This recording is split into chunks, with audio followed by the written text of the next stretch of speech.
I'm going to talk about dreadlocks. Some people create dreadlocks for religion or cultural reasons. For Rastafarians, dreadlocks has a huge spiritual meaning. It's their identity, it's their culture. In the other hand, you have people who create dreadlocks for fashion, to express their creativity, to be unique. But it's interesting how the society mixes these two groups and discriminate them in the same way. The society say that people with dreadlocks, they are reggae fans, they are drug dealers, they are lazy. So this makes me raise some question. Why is this hairstyle still judged negatively in our society? How can we create an inclusive world where people are not judged by their hairstyle, where we celebrate our diversity and we become inclusive?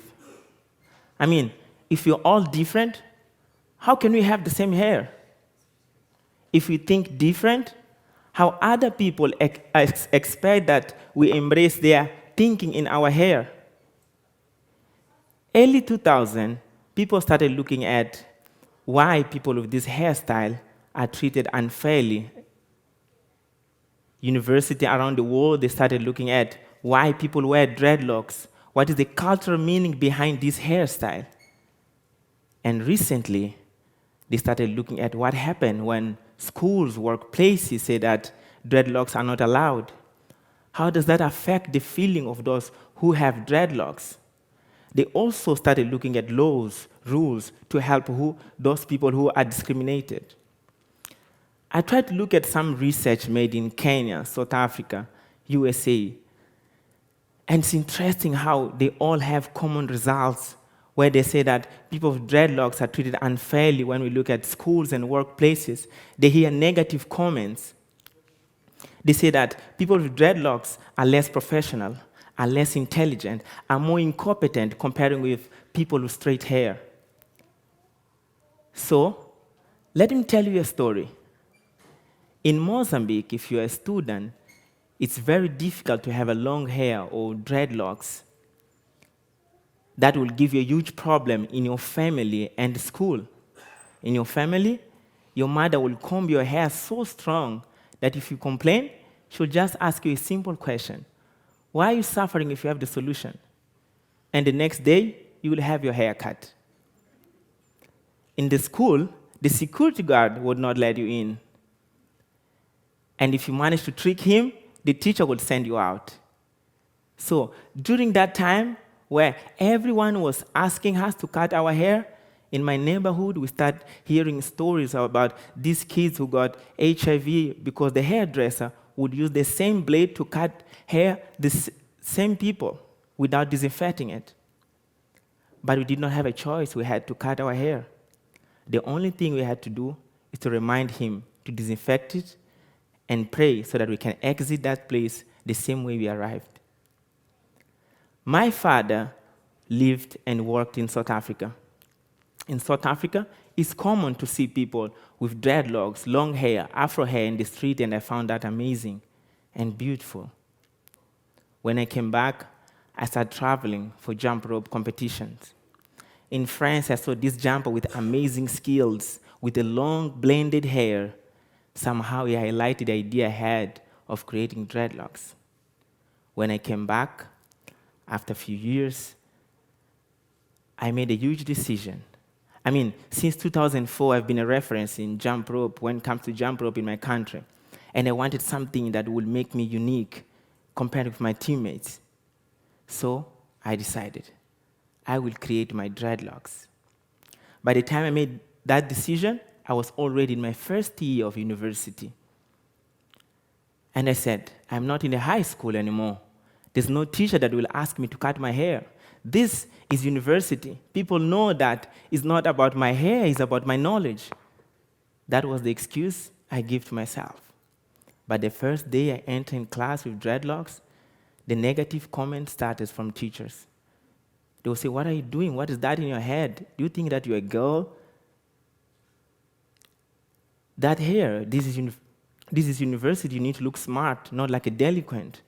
And those negative comments pass weeks, months.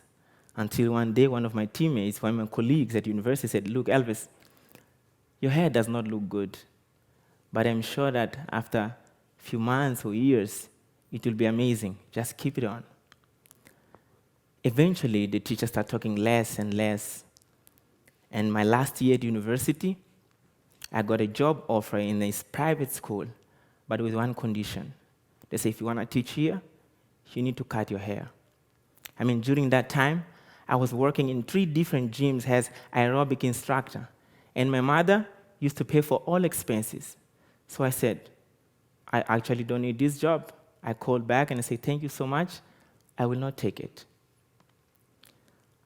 After a few years, I started traveling for world jump rope competitions. Went to Paris, Portugal, USA. At the airport, for the first time, I started hearing positive comments about my hair. People would come and ask me, how you did that? Is that your real hair? Can I please touch it? Wow, that's amazing, that's different. And I was so proud that at least in a place in this world, there are people who appreciate this hairstyle. When we won our first world jump rope competition in 2015, in the country, we were received by the president of the country. That time, I said, there is no one in this country will ever ask me to cut my hair. I mean, who dared to ask a world champion to cut the hair? That was the justification I told myself. Eventually, I got an invitation to go back to USA for running jump rope workshops. And there, one day, I was with my South African friend, Lebo. We were walking around 7 p.m. When we looked back, the police car was following her slowly and slowly. We were in Boston. And likely we were 30 seconds to the first gate. We entered the house, we turned right, and when we looked back, the police was there, and we started thinking, can we run or we will continue walking? I mean, we decided to walk. We entered the house, and when we look at the windows, they're already there, ready, and we start feeling like I'm inside the movie where you have one police here facing like and ask the other one, open the door, open the door, open the door. And then that time I asked Lebo, can you please go and open the door? And then they started making us question, what are you doing here? Who are you? We felt so bad that, we don't deserve to be here. And when the owner of the house came, she went back to the police station and asked, why are you behaving like that with the people I invite to come to my house? And after that moment was so painful to remember all those things. Eventually, I had to come back to Mozambique, to go back to Mozambique. And that time, things were totally different. I have a family. And I got a second job offer from a different private school. And that time I said, if they ask me to cut my hair, I will do it. It's not anymore about becoming unique or express my creativity. I need to give a better life to my family. But guess what? They never asked me to cut my hair. That moment in that school, I spent the best moment in my life with dreadlocks. During break, my student would play with my hair, and they would find amazing of having a teacher with dreadlocks. And after a year, I started my master program, and I got a vacancy to become a teacher in the same university I studied. And guess what? All those teachers that shared negative comments, they became my colleagues. That time, everything was going well in my life, my family, my work, my jump rope, until I started looking problems for myself. So I got this opportunity on studying IB program in Kenya for 1 year. And Kenya, when it comes to discriminating people with dreadlocks, is very strong comparing to Mozambique. There, the police will stop me frequently and start smelling my fingers, searching everything, open my bag, looking for drugs. There, it was mandatory for me to work with my passport and visa all the time. Likely the year passed, and I went back to Mozambique. That time, you might be thinking now, there's nothing positive that happened because of your dreadlocks. I met my wife because of my dreadlocks. Every 3 months, I used to go to the salon to fix my hair, and she was there. And today, we have a beautiful family. And during these 11 years that I have my dreadlocks, I learned something. No matter where you are, USA, South Africa, Kenya, Mozambique, Sri Lanka, there are people who still look at me as a drug dealer, as a bad influence for generation, as a thief. But at the same place, there are people who look at me as an inspiration for generation, as a great teacher, as a world champion. That will not change. That's why my goal with this talk is not to make people stop discriminating those who have dreadlocks. It's to show them that in the middle of all those people that you consider dirty, there are clean people. In the middle of all those people you consider less intelligent, there are intelligent people. And in the middle of all those people that you consider less professional, there are professional people. That also will not change. I'm lucky today to say that I managed to do my master program, to win 3 world jump rope competitions, to become a teacher at university, and become an international teacher.